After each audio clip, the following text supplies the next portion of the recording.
Chapter 2 of the Eurotrip 2 travel entry. Written on Monday the 25th of August at 8:40 in the evening.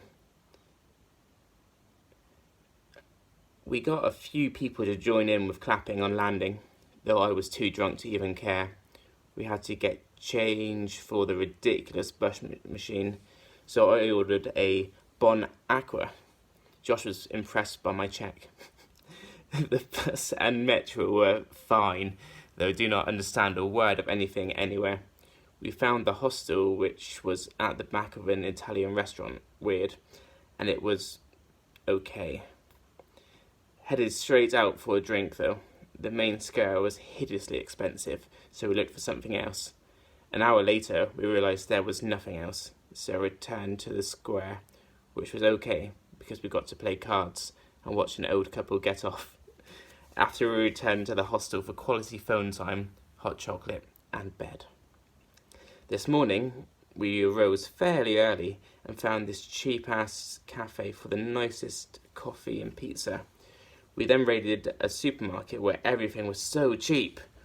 After filling up on crap food, we headed to Charles Bridge for our first touristy instalment. Camera woman took a picture of us and appeared many times throughout the day, arguably.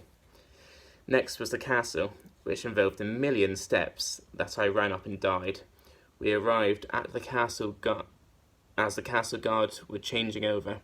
I applauded, but was met by a tough crowd.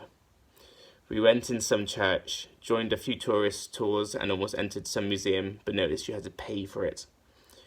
We saw some crappy garden and then began to head back.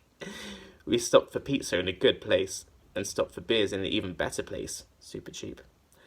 After a third pizza, it was time to grab our bags and leave for our train to Budapest, which is where you can find us now.